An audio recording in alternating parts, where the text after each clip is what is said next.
అందరికీ నమస్కారం. నా పేరు శ్రీనివాస్. మీరు చూస్తున్నారు శ్రీను సోషల్‌గా నా యూట్యూబ్ ఛానల్ ఫ్రెండ్స్. ఒక మంచి టాపిక్‌తో ముందుకు అయితే వచ్చా. లైక్ చేసి సపోర్ట్ అయితే చేయండి. చాలా మంది వీడియోస్ అయితే చూస్తున్నారు కానీ లైక్ చేయట్లేదు. దయచేసి లైక్ చేసి సపోర్ట్ అయితే చేయండి. ఇంకా మంచి మంచి క్రికెట్ అప్డేట్స్‌తో మీ ముందుకైతే వస్తాయి. లైక్ చేయకుండా టాపిక్‌లోకైతే వెళ్ళిపోదాం. నిజంగా ఐర్లాండ్ సిరీస్‌లో ఇండియా వర్సెస్ ఐర్లాండ్ సిరీస్‌లో ఐర్లాండ్ అయితే గెలిచింది. ఇండియా ఓడిపోయింది. ఓడిపోయిందే మేలు. ఓడిపోవాలి ఇండియన్ టీమ్. దాని తర్వాత ఇప్పుడు England T20 series India versus England T20 సిరీస్‌లో 2 మ్యాచ్‌లు అయితే ఓడిపోయింది. ఓడిపోవల్ల ఇండియన్ టీమ్ ఓడిపోతేనే బావుంటుందని అయితే రాయల్ ఛాలెంజర్స్ బెంగుళూరు ఫ్యాన్స్ అయితే చెప్తున్నారు బ్రో. నిజంగా అసలు ఇలానే క్రికెట్‌లో పాలిటిక్స్ చేసుకొని పోతూ ఉంటే ఏమవుతుంది చెప్పు? ఒక టైంలో పాకిస్తాన్ టీమ్ ఎలా ఉండేది చెప్పు? పాకిస్తాన్ టీమ్ అంటే వేరే టీమ్స్ భయపడేది. అవునా కదా! ఇప్పుడు పాకిస్తాన్ అంటే థూ అని పాకిస్తాన్. అవును కదా! వరస్ట్ అంటే వరస్ట్ టీమ్. శ్రీలంక టీమ్ అంటే ఒక టైంలో ఎలా ఉండేది శ్రీలంక? శ్రీలంక టీమ్ అంటే ఇండియా కూడా భయపడేది. అవునా కదా! కానీ ఇప్పుడు శ్రీలంక అంటే ఎత్తరా శ్రీలంక టీమ్. అవునా కదా! పాలిటిక్స్ చేసి టీమ్స్ పాకిస్తాన్ గాని, శ్రీలంక గాని వీక్ అయిపోయాయి. ఇప్పుడు ఇండియన్ టీమ్ కూడా ఇండియన్ బీసీసీఐలో కూడా కొంతమంది ఏం చేస్తున్నారంటే, పాలిటిక్స్ అయితే స్టార్ట్ అయితే చేస్తున్నారు. ఇక రాను రాను ఇండియన్ టీమ్ కూడా వాల్యూ లేకుండా పోతుందేమోనైతే అనిపిస్తుంది. ఇప్పుడు ప్రస్తుతం టాలెంట్ ఉండే ప్లేయర్స్‌ని పక్కన పెట్టేసి, టాలెంట్ లేని ప్లేయర్స్‌కి, టాలెంట్‌ని ప్రూవ్ చేసుకోని ప్లేయర్స్‌కి ఛాన్స్ అయితే ఇస్తున్నారు. ఇక్కడ టీ20 టీమ్ అంటే అది పంజాబ్ కింగ్స్ ప్లేయర్స్‌తో నిండిపోయి ఉంటుంది. ఇక్కడ గుజరాత్ టైటన్స్ అంటే అక్కడ గు థు టెస్ట్ టీమ్ అంటే అది గుజరాత్ టైటాన్స్ ప్లేయర్స్‌తో అయితే నిండిపోతుంది. అవును కదా! టీ20 ఇప్పుడు జింబాబ్వే సిరీస్‌కి స్క్వాడ్ అయితే రిలీజ్ అయింది కదా! స్క్వాడ్ అయితే అనౌన్స్ అయితే ఏంది శ్రేయస్ అయ్యర్ ఉన్నాడు, ప్రభ్ సింగ్ ఉన్నాడు, యష్ ఠాకూర్ ఉన్నాడు, సూర్యాంశు షెట్కే ఉన్నాడు. Punjab Kings players. అంటే శ్రేయస్ అయ్యర్ సపోర్ట్ చేశాడు కాబట్టి శ్రేయస్ అయ్యర్ ఎవరెవరు చెప్తే ఆ ప్లేయర్స్‌కి అయితే ఛాన్స్ అయితే ఇవ్వల్ల టీమ్ మ్యాచ్‌లన్నీ ఓడిపోతూ వస్తుంది. అవును కదా! ఇక్కడ గుజరాత్ టైటన్స్‌లో ప్లేయర్స్ టెస్ట్ మ్యాచ్‌ల్లో గుజరాత్ టైటన్స్ ప్లేయర్స్ ఎవరెవరు? మొహమ్మద్ సిరాజు ముందుటి నుంచినే ఉన్నాడు. అవునా కదా! ప్రసిద్ కృష్ణ ఉన్నాడు. తర్వాత వాషింగ్టన్ సుందర్ ఉన్నాడు. మానవ్ సుతార్ ఉన్నాడు. శుభ్మన్ గిల్ ఉన్నాడు. సాయి సుదర్శన్ 6 ప్లేయర్స్ అయితే టెస్ట్ టీమ్‌లో ఫిక్స్ అయితే అయిపోయారు. అవునా కదా! ఇక్కడ టెస్ట్ టీమ్‌లో శుభ్మన్ గిల్ ఎవరి పేరు చెప్తే వాళ్ళకి ఛాన్స్. ఇక్కడ టీ20లో శ్రేయస్ అయ్యర్ ఎవరి పేరు చెప్తే వాళ్ళకి ఛాన్స్.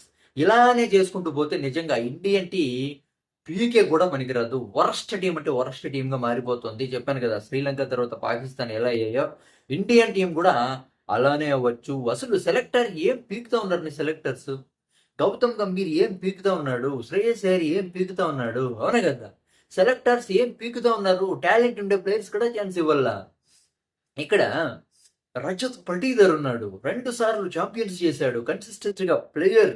అసలు ప్లేయర్‌గా సక్సెస్ అయ్యాడు. ఒక కెప్టెన్‌గా సక్సెస్ అయ్యాడు. ఇలాంటి ప్లేయర్‌ని పట్టించుకోవడం లేదు. అవునా కదా!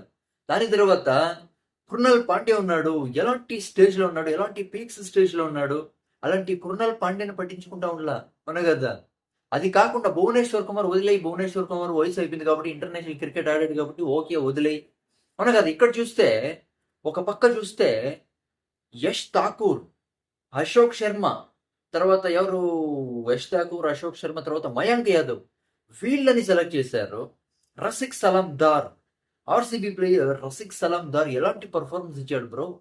ఐపీఎల్ 2026 సీజన్‌లో 19 వికెట్లయితే తీశాడు. నెక్స్ట్ లెవెల్ పెర్ఫార్మన్స్ అయితే ఇచ్చాడు. ఇక్కడ యష్ ఠాకూర్ ఏం పీకాడు బ్రో యష్ ఠాకూర్. పంజాబ్ కింగ్స్‌కి ఏమన్నా పీకాడా? అసలు Punjab Kings half of the season మాత్రమే సక్సెస్ అయితే అయింది. అవును కదా! Half of the season failure అయితే అయింది. అలాంటి యష్ ఠాకూర్‌ని తీసుకున్నారు. అశోక్ శర్మ ఎవరు బ్రో ఈ అశోక్ శర్మ? ఎవరికన్నా తెలుసా అశోక్ శర్మ అంటే ఎవరని?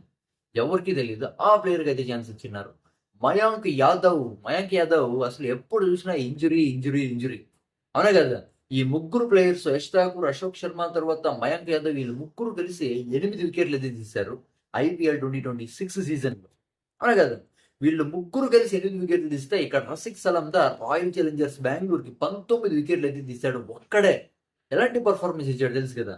ఇలాంటి అంటే ముగ్గురు పెర్ఫార్మన్స్ 8 వికెట్లే. ఇక్కడ అసలు రసిక్ సలాందార్ 19 వికెట్లు తీశాడు. ఈవెన్ చాంపియన్స్ అవ్వడంలో చాలా అంటే చాలా స్ట్రగల్ చేశాడు. చాలా అంటే చాలా హార్డ్ వర్క్ అయితే చేశాడు. సక్సెస్ అయితే అయ్యాడు.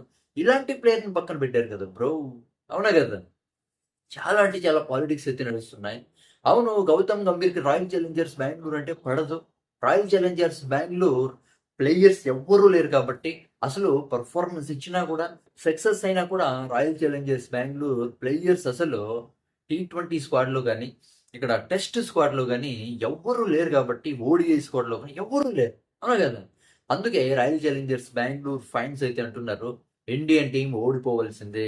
టెస్ట్ మ్యాచ్ ఓడిపోవాల్సిందే, ఐర్లాండ్ సిరీస్ ఓడిపోవాల్సిందే, టీ20లో ఇంగ్లాండ్‌తో అంటే ఆల్రెడీ 2 ఓడిపోయింది. ఇక 2 కూడా ఓడిపోవాలని అయితే రాయల్ ఛాలెంజర్స్ బెంగుళూరు ఫాన్స్ అయితే చెప్తున్నారు. నిజంగా టాలెంట్ ఉండే ప్లేయర్స్‌కి ఛాన్స్ ఇవ్వాలి. అవునా గదా! అనవసరంగా పనికిరాని ప్లేయర్స్‌కంతా ఛాన్స్ అయితే ఇస్తున్నారు. ఏం జేసేది? దీని గురించి మీరేమనుకుంటారు? కామెంట్ అయితే చేయండి. నా ఎక్స్‌ప్లనేషన్ ఇస్తే సబ్‌స్క్రైబ్ సపోర్ట్ అయితే చేయండి. లైక్ చేసి సపోర్ట్ అయితే చేయండి. బై.